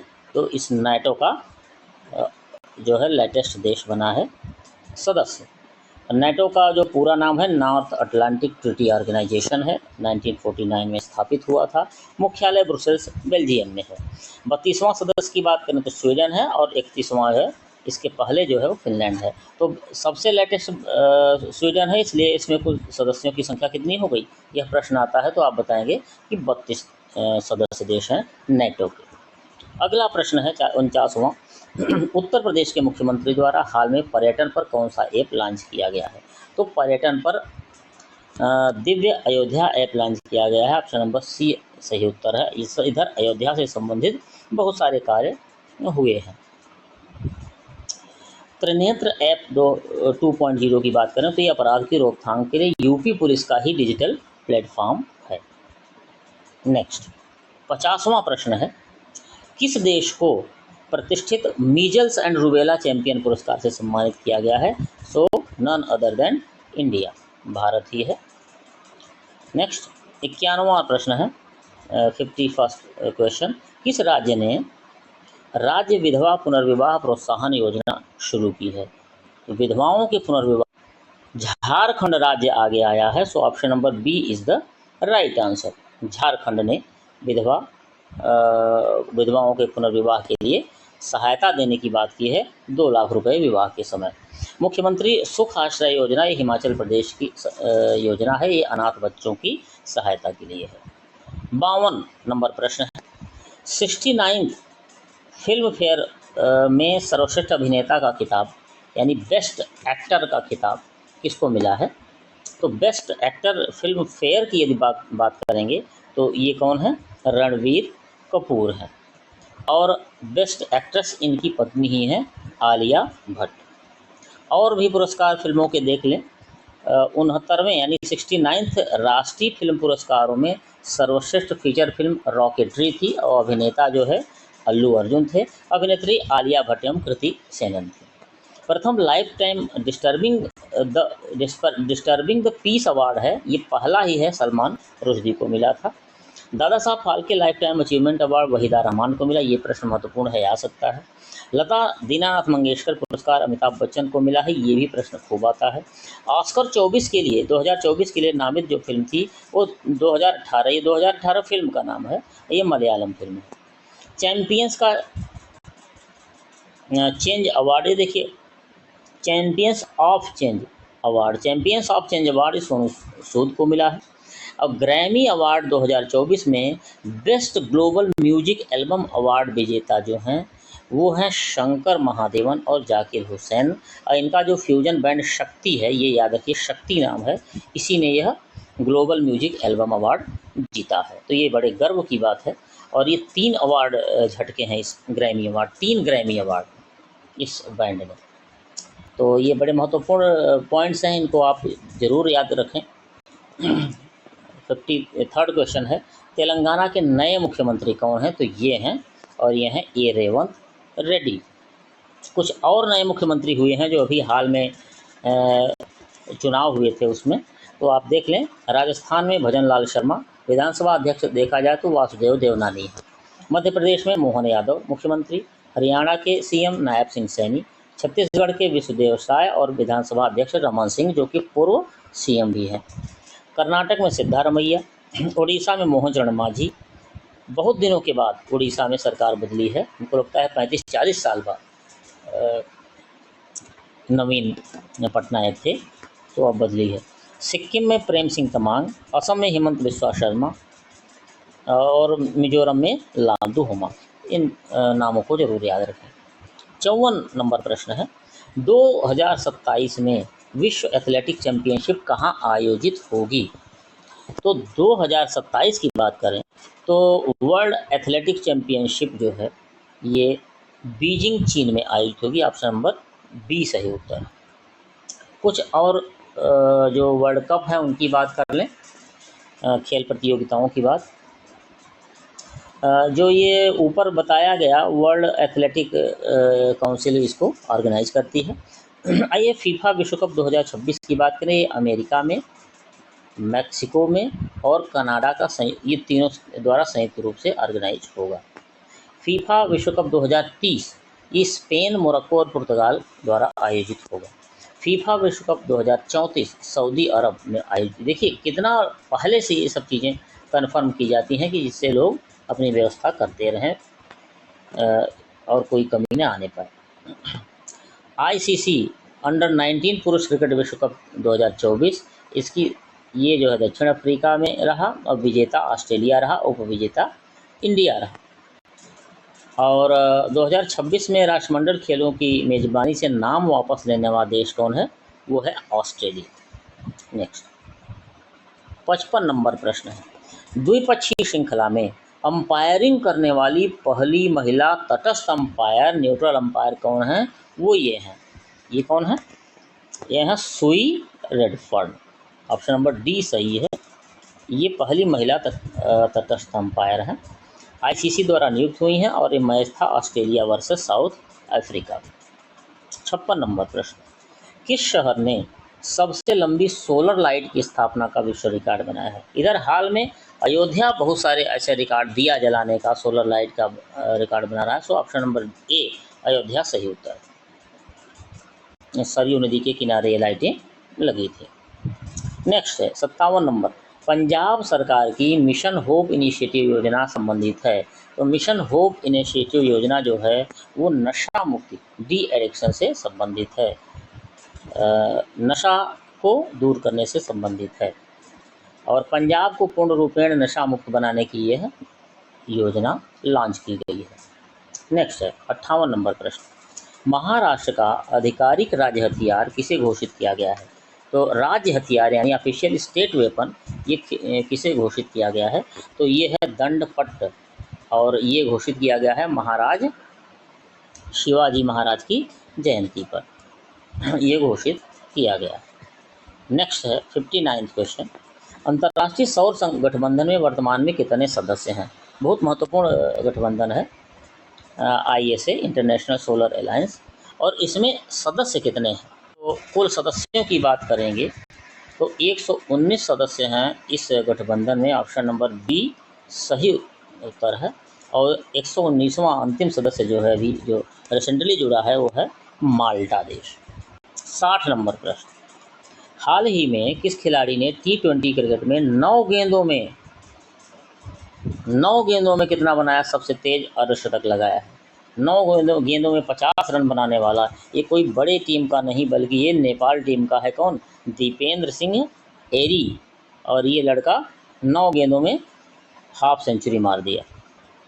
मंगोलिया के विरुद्ध लगाया था। युवराज सिंह का 16 वर्ष पुराना रिकॉर्ड तोड़ दिया। और किसी टीम द्वारा युवराज सिंह ने शायद 12 बॉल में बनाया था। किसी टीम द्वारा T20 के हाईएस्ट स्कोर का भी रिकॉर्ड इसमें बना और 314 रन T20 में यानी 300 पार कर गया। T20 का फास्टेस्ट 100 जो बना वो जॉन निकोल लॉफ्टी ईटन द्वारा बनाया गया। ये नामीबिया के हैं और नेपाल के ही विरुद्ध बना दिया 33 गेंदों में 100 रन। और नेपाल वाला मंगोलिया के विरुद्ध बनाया था और इनके विरुद्ध खुद 100 बन गया। नेक्स्ट, नौसेना शौर्य संग्रहालय उत्तर प्रदेश के किस जिले में बनेगा? तो यह उत्तर प्रदेश के नौसेना संग्रहालय की राजधानी लखनऊ में बनेगा। सो ऑप्शन नंबर बी सही उत्तर है, नौसेना संग्रहालय। इकाना स्टेडियम के पास लखनऊ में बन रहा है। राजकीय संग्रहालय जो है वो लखनऊ की स्थापना 1887 में हुई। नेक्स्ट, 62 नंबर क्वेश्चन है, हाल ही में उत्तराखंड उच्च न्यायालय की पहली महिला मुख्य न्यायाधीश, first woman chief justice of Uttarakhand high court, ये कौन बनी हैं? तो ये हैं न्यायमूर्ति रितु बाहरी। ऑप्शन नंबर बी सही उत्तर है। तो ये पहली महिला मुख्य न्यायाधीश हैं उत्तराखंड उच्च न्यायालय। मिस इंटरनेशनल इंडिया का सम्मान किसे मिला? तो मिस इंटरनेशनल इंडिया का सम्मान मिला इस लड़की को, नाम है क्या? प्रवीणा अंजना। प्रवीणा अंजना 72वीं मिस यूनिवर्स 2023 हैं। शेनिस पलासियो और निकारागुआ की हैं ये। और एक ये मिस यूनिवर्स 72वीं है 2023 और ये है शेनिस पलासियोस, ये है निकारागुआ की रहने वाली। और 71वीं मिस वर्ल्ड की बात करें तो ये क्रिस्टीना पिचकोवा हैं, ये चेक गणराज्य की हैं, इनका नाम आप जानते होंगे। नेक्स्ट है 64 नंबर प्रश्न है, गणित में रामानुजन सम्मान शस्त्र से किसे सम्मानित किया गया है? तो इस शस्त्र सम्मान से सम्मानित किया गया है रुईजियांग झांग को सम्मानित किया गया है इस रामानुजन सम्मान, जिसका नाम है शस्त्र, रुईजियांग झांग को। 68 नंबर क्वेश्चन है, उपन्यास जेवा एंड एक्सीडेंटल सुपर हीरो, इसकी लेखिका कौन है? तो इसकी लेखिका ये हैं और नाम है हुमा कुरैशी। हाल में ही अभी रिलीज हुई है और एक काल्पनिक कहानी है, जो फैंटेसी वाली कहानियाँ होती हैं, स्टोरीज, वो हैं। हाल ही में किस देश ने कासिम रॉकेट नूर 3 सैटेलाइट लॉन्च किया है? तो कासिम रॉकेट नूर 3 ये सैटेलाइट कौन लॉन्च कर सकता है? नाम से आप ध्यान से देखेंगे तो ये सैटेलाइट यूक्रेन, पाकिस्तान, चीन, ईरान, देखिए ईरान ये लॉन्च किया है, क्योंकि यूक्रेन और चीन तो ये उर्दू में नाम है, हो नहीं सकता। पाकिस्तान इस स्थिति में नहीं है, सो ईरान ही सही उत्तर है, तो ईरान ने लॉन्च किया है। 67 क्वेश्चन, गोल्डमैन पर्यावरण पुरस्कार 2024 के लिए किसे चुना गया है? तो this man has been selected for this award. और ये कौन है? बहुत फेमस हो चुके हैं, आलोक शुक्ला जी। यह छत्तीसगढ़ बचाओ आंदोलन से जुड़े हुए रहे हैं। आइए कुछ और पुरस्कार देखते हैं। Man of the year 2023 LP Hemant के श्रीनिवासुलु, इनको पुरस्कार मिला है मैन ऑफ द ईयर 2023 का, और गृह मंत्री अमित शाह द्वारा दिया गया है। असम वैभव पुरस्कार की बात करें तो रंजन गोगोई को मिला गया है, यह असम सरकार द्वारा दिया गया है। Best technology bank of the year ये साउथ इंडियन बैंक को मिला है। दुर्गा भारत सम्मान पंडित अजय चक्रवर्ती, पश्चिम बंगाल के राज्यपाल सीबी बोस द्वारा पंडित अजय चक्रवर्ती को यह सम्मान दुर्गा भारत सम्मान दिया गया है। देखिए ये पुरस्कार, ये सम्मान आप 2 बार 3 बार इसको पढ़ लीजिए, ये आप के दिमाग में रहेंगे और आप सही आंसर कर पाएंगे, रटने की ज़रूरत नहीं। 68 नंबर क्वेश्चन है, रौद्र सात्विकम खूब चर्चा में रही है कि सरस्वती सम्मान 2023 इस रौद्र सात्विकम के लिए किसको मिला है? तो ये भी खूब चर्चा में रही हैं, प्रभा वर्मा सही उत्तर है। ये नहीं, यह छत्तीसगढ़ बचाओ आंदोलन से जुड़े नहीं, ये नहीं है इनके लिए। अंतर्राष्ट्रीय संस्कृति पुरस्कार 2024 की बात करें तो प्रोफेसर मीना चारंदा को मिला है अंतर्राष्ट्रीय संस्कृति पुरस्कार, इंटरनेशनल कल्चर अवार्ड 2024। और एबेल ये पुरस्कार खूब आता है, इसको याद रखिएगा। एबेल पुरस्कार जो है वो मिशेल टैलग्रैंड को मिला है, Norwegian academy of science and letters द्वारा ये दिया जाता है। 69 नंबर 69 नंबर, अंतर्राष्ट्रीय न्यायालय के नए अध्यक्ष कौन चुने गए हैं? इंटरनेशनल कोर्ट ऑफ जस्टिस के प्रेसिडेंट। तो ये प्रेसिडेंट जो है, तो प्रेसिडेंट साहब जो हैं वो नवाब सलाम साहब हैं। कुछ और संस्थाओं के प्रेसिडेंट और सीईओ देखते हैं। नवाब सलाम की बात करेंगे तो लेबनान के निवासी हैं। एशियाई ओलंपिक परिषद ओसीए के नए अध्यक्ष जो है वो शेख तलाल फहद अल अहमद अल सबा ये हैं और मुख्यालय इसका ओसीए का कुवैत में है। ब्रिक्स की बात करें तो इसका नया अध्यक्ष 2024 में रूस हुआ है, 2025 में ब्राज़ील रहेगा और साउथ अफ्रीका ने 2023 में जो था उसने अध्यक्षता रूस को सौंप दी है। IMF इंटरनेशनल मॉनेटरी फंड के मैनेजिंग डायरेक्टर जो है वो क्रिस्टालिना जॉर्जीवा है। यूरोपीय निवेश बैंक के अध्यक्ष जो है नादिया कैल्विनो हैं और बिमस्टेक के महासचिव जो है इंद्रमणि पांडे हैं। याद रखिएगा पांडे जी को। नेक्स्ट 70 नंबर क्वेश्चन, 45वें शतरंज ओलंपियाड का आयोजक कौन है? शतरंज ओलंपियाड की बात करेंगे तो उत्तर आएगा ऑप्शन नंबर डी, हंगरी सही उत्तर है। ये शतरंज ओलंपियाड का होस्ट है। ये बुडापेस्ट में होगा। खेलो इंडिया युवा खेलों के छठे संस्करण का उद्घाटन कहाँ हुआ है? वो चेन्नई में हुआ है। खेलो इंडिया युवा खेल। विश्व एथलेटिक चैंपियनशिप 2027 बीजिंग में होगी। यह प्रश्न पहले आ चुका है। नेक्स्ट भारत के 71 नंबर प्रश्न है, भारत के पहले डार्क स्काई पार्क का दर्जा किसे मिला है? तो पहले डार्क स्काई पार्क का दर्जा ये देखेंगे तो ऑप्शन नंबर सी सही होगा, पेंच टाइगर रिजर्व को दिया गया है। और यह है कहाँ? यह है मध्य प्रदेश और महाराष्ट्र में उसकी सीमा पे, यानी फैला हुआ है दोनों राज्यों के बीच। उत्तर प्रदेश के किस जिले में स्विट्जरलैंड की तर्ज पर आधुनिक गौशाला बनेगी? तो यह आधुनिक गौशाला उत्तर प्रदेश की राजधानी में ही बनेगी। कहाँ? लखनऊ में। कुछ और फैक्ट्स देखें लखनऊ से संबंधित। नाबार्ड द्वारा जलवायु परिवर्तन केंद्र लॉन्च किया गया है लखनऊ में। आपदा की पूर्व चेतावनी हेतु राहत वाड़ी केंद्र की स्थापना भी लखनऊ में की गई है। नेक्स्ट है 73rd क्वेश्चन, टाइम मैगजीन ने किसे CEO ऑफ ईयर चुना है? तो इस व्यक्ति को चुना है, किसको? सैम आल्टमैन को। ऑप्शन नंबर डी सही है। आइए कुछ और CEOs को देख लेते हैं। विप्रो के नए CEO बने हैं श्रीनिवास पल्लिया। भारतीय सामान्य बीमा निगम यानी GIC के अध्यक्ष एवं मैनेजिंग डायरेक्टर बने हैं Ramaswamy N। Power grid corporation के अध्यक्ष और MD बने हैं रविंद्र कुमार त्यागी। एशियाई विकास बैंक के भारत के लिए जो निर्देशक हैं वो बने हैं मियो ओका।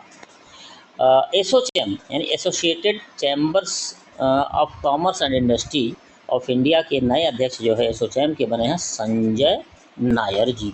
नेक्स्ट 74वां प्रश्न, ऑक्सफोर्ड यूनिवर्सिटी ने किस शब्द को वर्ष 2023 का शब्द यानी वर्ड ऑफ द ईयर 2023 घोषित किया है? तो ये शब्द है क्या? रिज। ऑप्शन नंबर ए सही उत्तर है। ऑक्सफोर्ड यूनिवर्सिटी द्वारा ये घोषित किया गया है शब्द ridge, word of the year.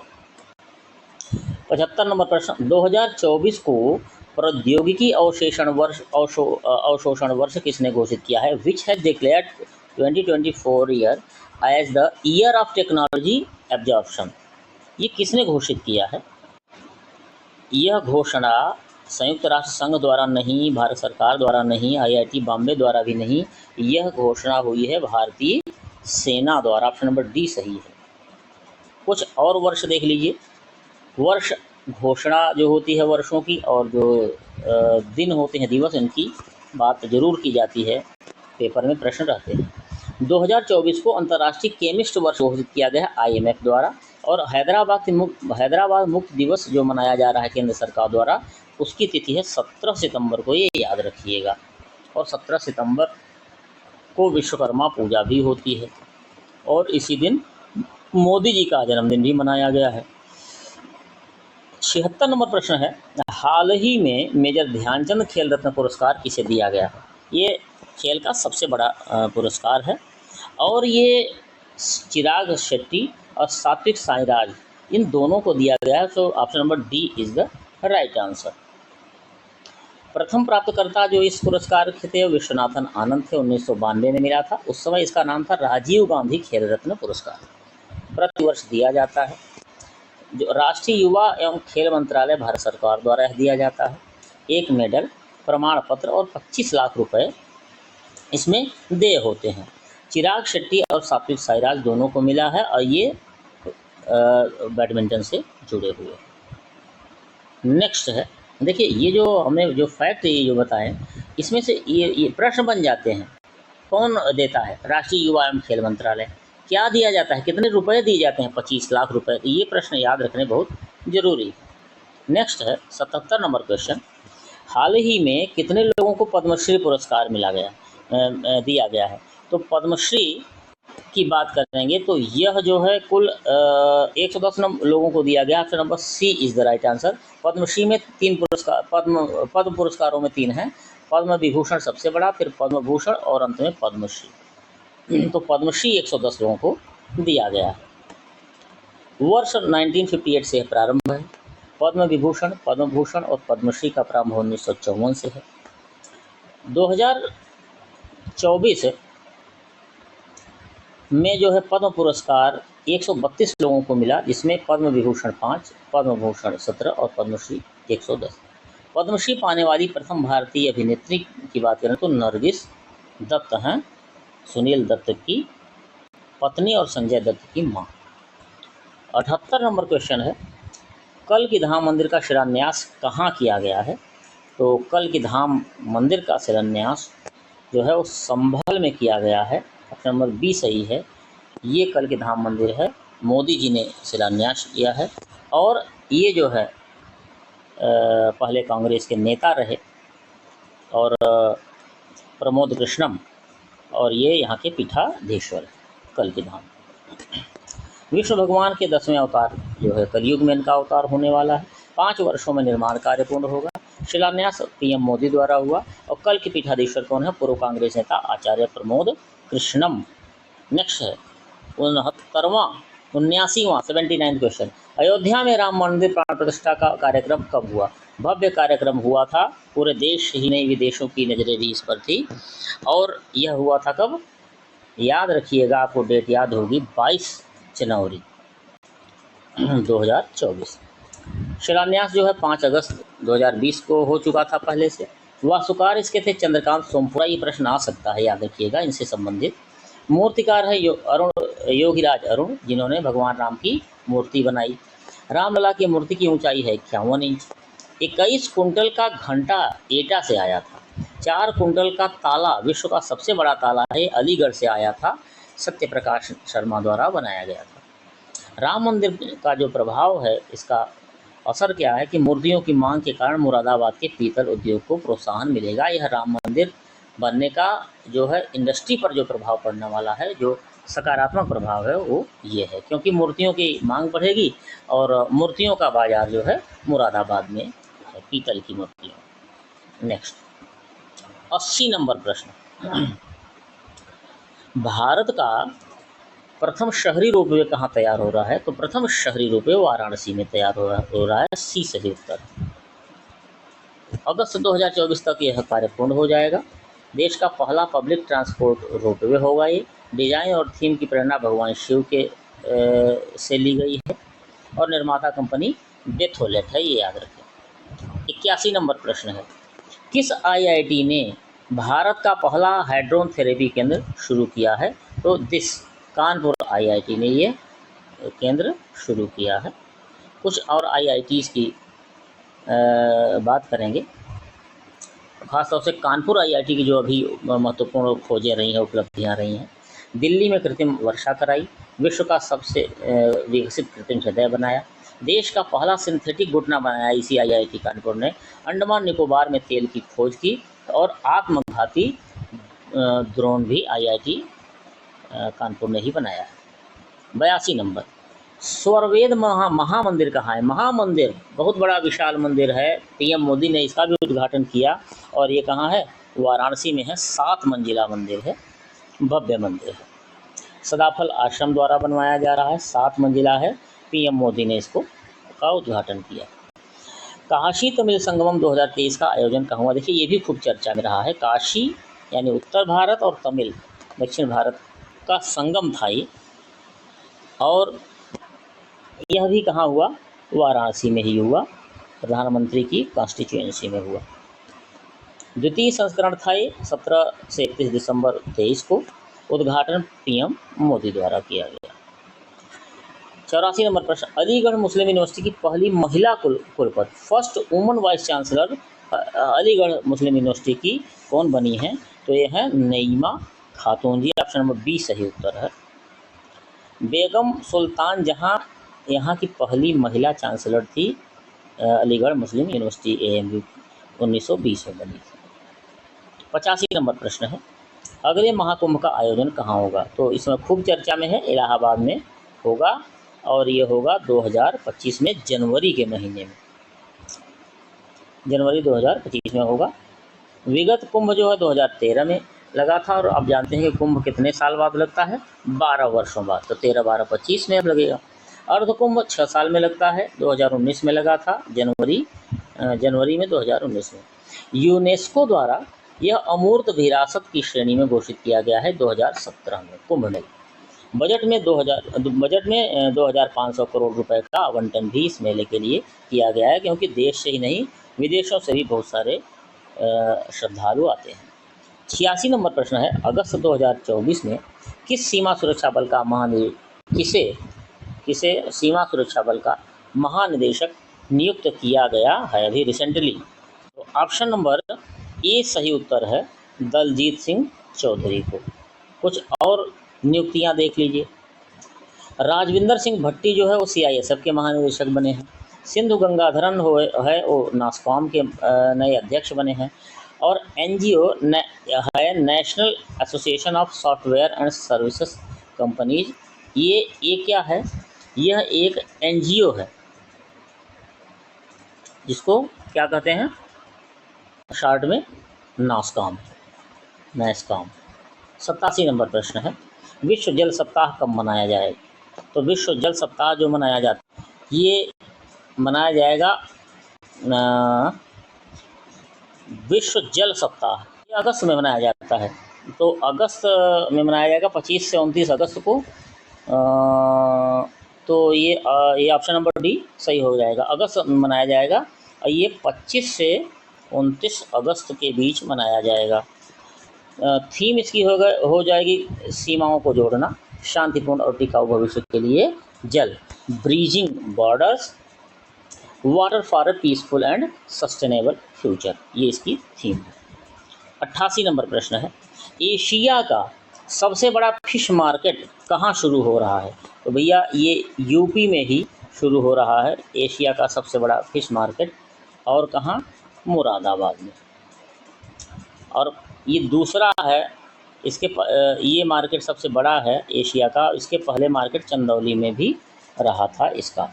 Next है 89वां क्वेश्चन, किस देश को यूनेस्को विश्व धरोहर समिति की अध्यक्षता मिली है? तो यह और कोई दूसरा नहीं बल्कि अपना ही देश का है, क्या है? भारत है, भारत को ही अध्यक्षता मिली है। नई दिल्ली में 24 नए विरासत स्थल घोषित हैं, किए गए हैं। भारत का जो है वो 43वां विरासत स्थल जो अभी है, कुल 43 स्थल हो गए हैं, और 43वां जो है नया जो है लेटेस्ट जो है वो मोई डैम है। G20 शिखर सम्मेलन में वैश्विक जैव गठबंधन ग्लोबल बायोफिल अलायंस जो है यह लॉन्च करने वाला देश भी कौन है? भारत। नेक्स्ट 90 नंबर क्वेश्चन है, भारत का पहला गोला बारूद मिसाइल विनिर्माण परिसर किसने लॉन्च किया है? तो ये रिलायंस ने या टाटा ने या बिरला ने या अडानी ने? तो ऑप्शन नंबर डी सही है, ये अडानी ग्रुप ने लॉन्च किया है, और वो कहाँ किया है? कानपुर में लॉन्च किया। स्थापना कानपुर में हुई, दक्षिण एशिया का सबसे बड़ा मिसाइल विनिर्माण केंद्र है। 91 नंबर प्रश्न, अयोध्या में बन रही चर्चित मस्जिद इसमें से कौन है? तो देखिए चर्चित जो मस्जिद है राम मंदिर के एवज में जो ज़मीन दी गई थी वही मस्जिद बन रही है। तो वो मस्जिद है, इसमें थोड़ा सा कन्फ्यूजन ना हो तो आप याद रखिए सलमान खान को याद रखिएगा। तो मस्जिद मोहम्मद बिन सलमान, नो नो नहीं नहीं, सलमान खान को मत याद रखिए, आप अब्दुल्ला को याद रखिए। मस्जिद मोहम्मद बिन अब्दुल्लाह ये इसका नाम है।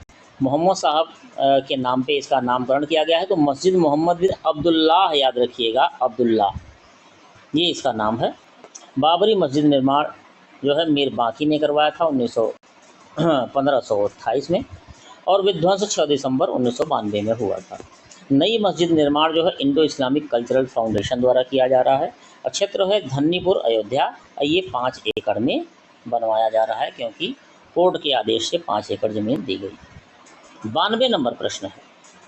अब लगभग पूर्ण होने को है, बस 4-5 मिनट में यह वीडियो पूर्ण हो जाएगी और उसके बाद आप देखेंगे कि आप बहुत एनरिच्ड रहेंगे इसको देखने के बाद। हाल ही में भारत के अभी तक के सबसे कम उम्र के सांसद कौन हैं? यंगेस्ट मेंबर ऑफ पार्लियामेंट, तो वो ये हैं और इनका नाम है पुष्पेंद्र सरोज, और ये भी यूपी के कौशाम्बी ज़िले से आते हैं। लोकसभा सांसद हैं। फैज़ाबाद सीट से सांसद जो हैं, ये बात करें तो अवधेश प्रसाद हैं, ये सपा के हैं। और खूब चर्चा हुई थी कि बीजेपी ने इतना राम मंदिर भी बनवाया तब भी जो है अयोध्या की सीट हार गई। तो इसलिए इनका नाम याद रखिए, आ सकते हैं। फैज़ाबाद सीट से जो सांसद हैं अवधेश प्रसाद हैं। अखिलेश यादव कन्नौज से, नरेंद्र मोदी वाराणसी से, अमेठी से किशोरी लाल, ये भी याद रखिए, इन्होंने स्मृति ईरानी को हराया था किशोरी लाल ने। चंद्रशेखर आज़ाद समाज पार्टी के हैं और ये नगीना से सांसद हैं। नेक्स्ट 93 नंबर प्रश्न है। किस एयरपोर्ट के पास आदि योगी शिव की 242 फीट ऊंची प्रतिमा स्थापित की जा रही है? तो यह एयरपोर्ट जो है वो है Noida international airport. Option number B is the right answer. कुछ और जो है प्रतिमाएं स्थापित की जा रही हैं विशेष रूप से उत्तर प्रदेश में, तो इसकी बात कर लेते हैं। लक्ष्मण और उर्मिला जी की प्रतिमा लखनऊ में, स्टैचू ऑफ डिग्निटी अयोध्या में, महाकाव्य भर्तृहर की प्रतिमा, महाकाव्य नहीं भर्तृहर की प्रतिमा वो है वाराणसी में। महाराजा सुहेलदेव बहराइच में। उत्तर प्रदेश 21 हवाई अड्डों के साथ देश का सबसे अधिक हवाई अड्डों वाला राज्य बन गया है। तो ये याद रखिए कि सबसे अधिक हवाई अड्डे उत्तर प्रदेश में हो गए हैं 21।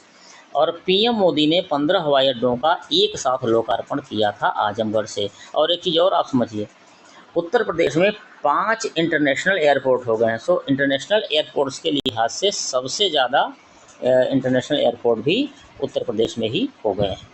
94 नंबर प्रश्न है। देश का पहला तैरता हुआ सीएनजी स्टेशन कहाँ है? तो ये तैरता हुआ सीएनजी स्टेशन भी कहाँ है?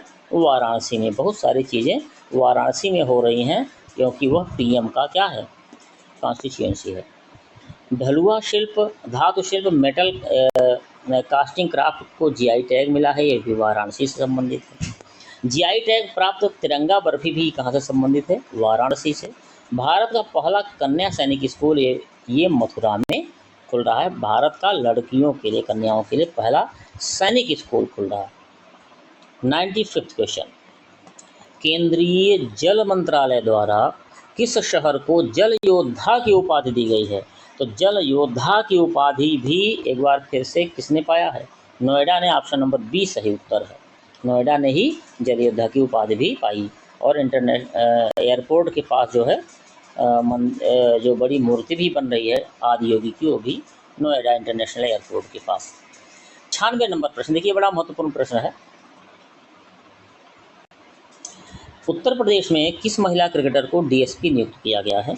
तो ये परीक्षा में आ सकती हैं, इधर 1-2 परीक्षाओं में आई हैं, इसलिए याद रखिए। दीप्ति शर्मा जो है सही उत्तर है।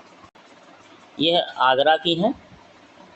और उत्तर प्रदेश के नए गृह सचिव की बात की जाए तो दीपक कुमार को बनाया गया है, आईएएस अधिकारी हैं।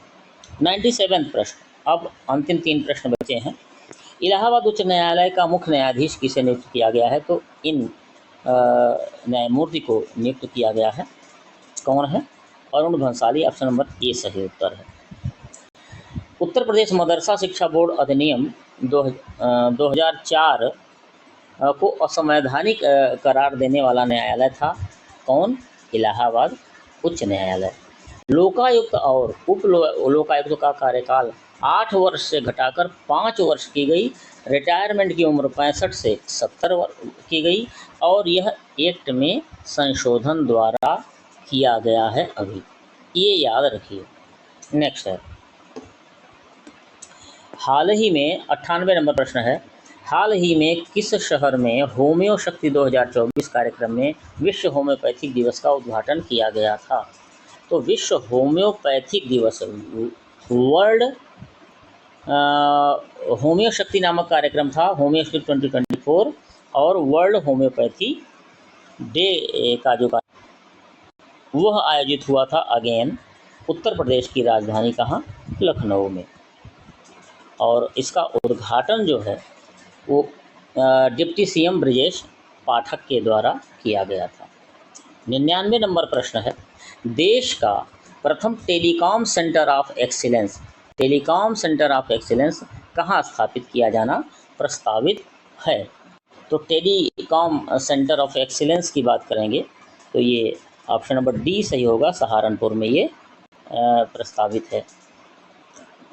कुछ और शहरों के नाम देखें जो महत्वपूर्ण हैं। वर्ल्ड सिटीज कल्चर फोरम में शामिल होने वाला प्रथम भारतीय जो शहर है बेंगलुरु है, वर्ल्ड सिटीज कल्चर फोरम में। एससीओ की सांस्कृतिक और पर्यटन राजधानी बना शहर जो है 2023-24 में ये अलमाटी कजाकिस्तान है। भारत का सबसे सुरक्षित शहर लगातार तीसरे वर्ष उसको यह खिताब मिला है, कोलकाता है। और राष्ट्रीय अपराध रिकॉर्ड ब्यूरो एनसीआरबी के द्वारा यह सुरक्षित शहर का खिताब इसको मिला है, दिया जा रहा है। भारत का पहला वेटलैंड शहर ये उदयपुर है, याद रखिए, ये परीक्षा में आ सकता है। और भारत का पहला राष्ट्रीय डॉल्फिन अनुसंधान केंद्र जो है वो पटना में स्थापित किया गया है। और अब अंतिम प्रश्न है, 100वां प्रश्न है, अरब सागर में बनने वाले चक्रवाती तूफान का क्या नाम है? देखिए, तूफानों के इधर जो हाल में तूफान आए हैं इनके नाम भी पूछ लेता है करंट में। तो इस तूफान का क्या नाम है? अरब सागर में जो अभी बना है रिसेंटली चक्रवाती तूफान, इसका क्या नाम है? तो इसका नाम जो है वो है चक्रवात तेज, साइक्लोन तेज नाम है। Option number D is the right answer. और यह भारत ने इसका नाम दिया है, इसलिए यह नाम महत्वपूर्ण है, परीक्षा में आने की संभावना है। तो तक चक्रवात तेज नाम है और यह नामकरण भारत द्वारा किया गया है। चक्रवात हामून की बात करें तो ये बंगाल की खाड़ी का है और नामकरण ईरान द्वारा किया गया है।